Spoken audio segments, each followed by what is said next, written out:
Olá amigos do canal Aprendendo sobre Mediunidade, meu nome é Anderson Gomes e nesse vídeo vamos falar de um tema do livro dos médiuns, né, que está lá no capítulo 23 do livro dos médiuns, que são os 3 tipos de obsessão. Vamos lá no nosso vídeo, pegue o seu livro dos médiuns, aí abra no capítulo 23 e vamos ver sobre esses 3 tipos.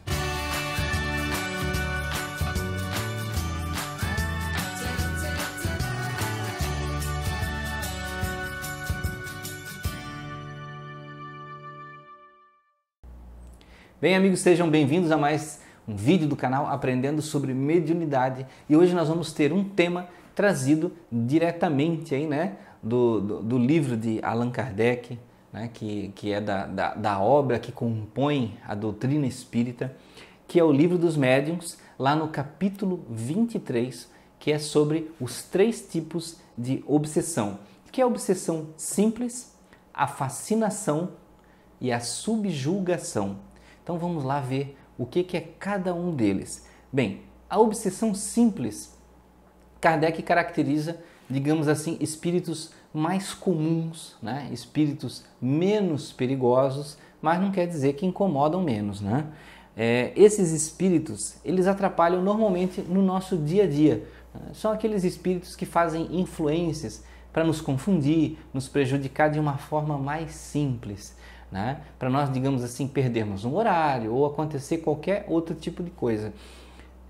Kardec fala das obsessões simples, que são aquelas que atrapalham nas comunicações mediúnicas, que são os espíritos que vêm sempre com o mesmo tipo de comunicação, que ocupam o tempo do médium e, na verdade, o médium não está ajudando aquele espírito, porque ele sempre vem, ocupa o tempo e não recebe a doutrinação direito, ele não ouve, ele não quer melhorar. Né? Então, o médium recebe essas influências e ele precisa saber se livrar. Uma coisa que acontece muito, né, nessas obsessões simples, quando a gente fala obsessão, gente, são espíritos que ficam indo atrás da gente. Não são só aqueles espíritos que nós vemos no dia a dia, que a gente está às vezes numa loja, num supermercado, e esse espírito aparece ali, nós vemos ele com outra pessoa, e ele às vezes quer nos agredir, ou fala alguma coisa, ou grita.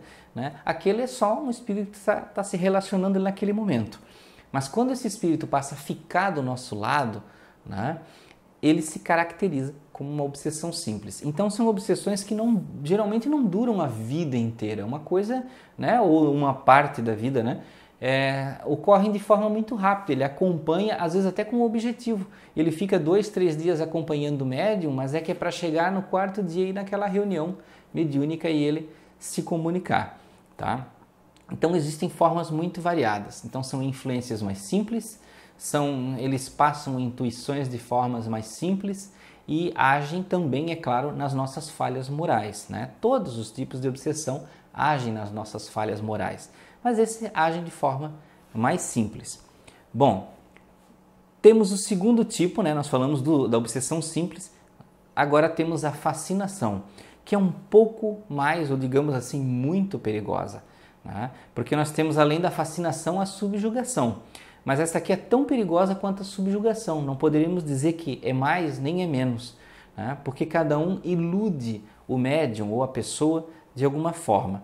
Né? Então, às vezes a gente fala médium, às vezes a pessoa, porque às vezes a pessoa que não detecta que é médium ou não sabe que é médium ou não sente os espíritos, mas está obsidiada.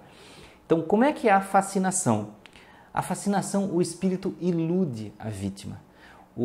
A pessoa que está fascinada, às vezes ela até sabe que tem a influência de um espírito, mas ela julga ser um espírito iluminado, um espírito que está lá para instruir. Normalmente nos centros espíritas ou de Umbanda, acontecem com médiuns que eles têm, digamos assim, uma certa sede, às vezes, de ter poder ou hierarquia, e ele se sente confortável em ser, digamos assim, adorado pelos colegas, ao saber, aquele é o médium que cura, o médium que isso, o médium que aquilo, que se comunica com espíritos de altas esferas. Então, são sempre médiums que eles não admitem questionamentos das comunicações, eles sempre aceitam 100% das comunicações e nunca questionam nem analisam, simplesmente dizem que foi uma comunicação maravilhosa, veio do alto, veio das grandes esferas, e normalmente eles costumam criar uma característica para esse espírito, que é a característica que o espírito passa, e ele aceita porque ele gosta dessa situação da hierarquia. Então, o espírito que se comunica é sempre maior que os outros, de todos os outros colegas, os outros mentores. O dele sempre é um extraterrestre, de uma estrela distante, é de uma falange mais superior que todas, ou é de um espírito de uma dimensão muito maior, ou ele é um guardião, né, do universo, da galáxia, sei lá. Sempre se coloca um nome que projete o espírito de uma forma que ele fique superior a todos que estão à volta dele. Para quê? Para que ele não seja questionado, né? Nem o espírito, nem o médium. E o médium fascinado, ele aceita isso. O espírito que causa fascinação, ele ajuda a bloquear o raciocínio, não quer dizer que não seja culpa do médium. O médium tem que ser vigilante. Ele ajuda a bloquear o raciocínio do médium e ele ajuda a bloquear outras comunicações, principalmente. Então, quando a pessoa fascinada está mais conectada com o espírito que fascina, né, ela aceita a sugestão, então esse espírito ele bloqueia as comunicações mediúnicas de outros espíritos. Então, se ele tinha um mentor sério que ajudava, esse mentor já fica afastado e não consegue ter ação sobre ele, porque aquele espírito monopoliza o médium de uma forma que nada mais é verdade para ele a não ser aquilo que vem daquele espírito que fala com ele. Uma coisa que acontece muito com o médium, né, ou pessoa com fascinação, é que qualquer outra pessoa que venha dar um conselho, seja até num estudo, né, que contradiga alguma coisa que o mentor falou ou que aquele médium acredita que é, porque se relaciona com o que o mentor ensina, a pessoa fascinada, ela às vezes pode até ficar violenta, né? Ela fica com raiva, ela se afasta dos amigos, ela questiona. Existem médiums fascinados que se isolam às vezes nos centros e às vezes até trocam de centro espírita porque eles acreditam que todos naquele centro espírita estão obsidiados, né? Menos ele. Então tenha cuidado. Se você tem esse pensamento em algum momento, olha, no meu centro todos estão obsidiados, menos eu. Tenha muito cuidado, porque é muito difícil, gente, em um centro espírita todas as pessoas estarem obsidiadas, menos você. Tem alguma coisa errada nesse pensamento. É impossível. Sempre tem outras pessoas que estão com a sua mente, né, aberta e entendendo o que está acontecendo. Então nós temos que ter muitos cuidados, tá? Muitos. Mentores espirituais, gente, podem ser o melhor mentor possível. Nós nunca devemos ter aquela confiança total a ponto de nunca questionar. Confiar, sim. Nunca questionar, não. É outra coisa, tá? Então vamos lá ao outro tipo de obsessão. Bem, agora nós vamos falar sobre a subjugação, né? Nós falamos da obsessão simples, da fascinação, agora vamos falar da subjugação. A subjugação pode ser moral e corporal, ou seja, agir na vontade da pessoa, do médium, né? E agir sobre o corpo, imprimir força sobre o corpo de forma que obrigue aquela pessoa a fazer alguma coisa. Isso não quer dizer que a pessoa está contra a vontade e está fazendo. Não, o subjugado aceita. Muitas pessoas dizem assim, Anderson, eu sinto que eu posso ser possuída a qualquer momento. Nenhum médium que não quer pode ser possuído. Se você não tem vontade disso, se você não quer, se você luta contra, dificilmente isso pode acontecer. A não ser que você tenha muitos elementos, você tem que ter elementos que possibilitem isso, que é aceitar sugestões, ter uma qualidade de vida de uma sintonia muito baixa, uma série de coisas, né, que podem acontecer.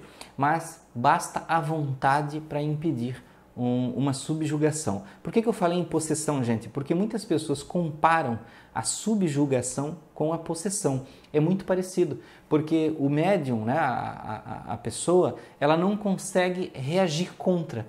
E como é que chega nesse ponto? Nunca é de uma hora para outra. Ninguém pode ser um médium saudável e de um momento para o outro ser subjugado ou possuído. Isso não acontece. Então a subjugação ela acontece com anos digamos assim, de sintonia com o espírito obsessor. Você vai aceitando as influências, você vai tendo um padrão de vida que se assemelha com os gostos do espírito obsessor, até que chega num ponto vocês dois estão unidos e a tua vontade, digamos assim, se torna a vontade do Espírito, tá? Então, isso é para nós entendermos que geralmente a pessoa subjugada, ela não é inocente, na verdade ela vai na direção da vontade daquele Espírito. E isso às vezes pode ser trazido de outra vida, gente, né? A pessoa que, digamos assim, criou laços tão fortes com outro espírito que ela possa vir com esse tipo de problema. São os resgates que acontecem, porque afinal de contas os espíritos obsessores, eles são cobradores, né? Eles querem, são vingativos, então eles querem o retorno do prejuízo que eles obtiveram, tá? Então, a subjugação, ela é o que se aproxima da possessão, de um espírito conseguir tomar o corpo de uma pessoa de uma forma que ele mesmo estando ali, não é uma comunicação mediúnica, tá? Não é uma incorporação, mas ele vai agir de uma forma que a pessoa vai responder totalmente às influências do espírito. Ele vai ser como se fosse aqueles bonecos, né? Que você põe a cordinha assim e você manipula, tá? Então é muito difícil de se livrar. A igreja fez durante anos aí, né, aqueles processos de expulsar, né, demônios e tudo mais, né, para tentar tirar espíritos desse tipo, né? Mas infelizmente existe o fator espiritual. Então, às vezes funciona, às vezes pode não funcionar dessa forma, né? Mas, digamos assim, tem as formas espirituais de se tratar isso aí. Bem, então para encerrar, esses 3 tipos de obsessão que nós falamos, da simples, da fascinação e da subjugação, todas em maior ou menor grau, né, daquele grau da simples até a fascinação e a subjugação, todas envolvem digamos assim, o moral do médium. Quem ele é, como ele pensa, quais são as coisas que ele deseja, quais são os anseios dele, o nível de espiritualidade dele. Então, se é um médium que moralmente ele é muito fraco, ele cede, digamos assim, aos seus instintos mais rasos, muito facilmente, ele fica mais sujeito às obsessões, às influências negativas de qualquer espírito, e não só de espírito, como energias que estão no ambiente. Então isso, gente, serve para todos vocês aí, nas influências diárias que nós recebemos em qualquer lugar, porque nós estamos mergulhados em várias dimensões, tá? Então, por isso que nós temos que trabalhar o nosso eu, trabalhar a nossa área moral, o nosso pensamento, sermos vigilantes para evitar que essas influências cheguem, seja da forma simples, seja através da fascinação do nosso convencimento, dessa alimentação do nosso ego, né? Seja através da subjugação. Então, nós temos que lutar sempre contra, alimentar as coisas boas no nosso espírito, alimentar as coisas boas dentro de nós, na nossa mente, nos nossos pensamentos, ativar essas coisas com leitura, com conhecimento, com hábitos, né, gente? Com hábitos no dia a dia, fazendo coisas legais, né, que possam trazer boas sintonias, para que a gente não fique no campo vibracional que permite o acesso desse tipo de espíritos. Bem, gente, então é isso que tínhamos para esse vídeo. Espero que tenham gostado. Deem um curtir aí se gostaram. Deixem as suas perguntas, porque tem muita coisa. Leiam esse capítulo 23 do Livro dos Médiuns, é muito importante. Tem muito mais coisa lá, tá? Tem formas que Kardec deu lá de como evitar a obsessão, mas vai muito na linha do que a gente falou aqui. Mas leiam o capítulo na íntegra para vocês aurirem mais conhecimento. Isso é muito importante. Agradeço a vocês, fiquem com Deus, até o próximo vídeo.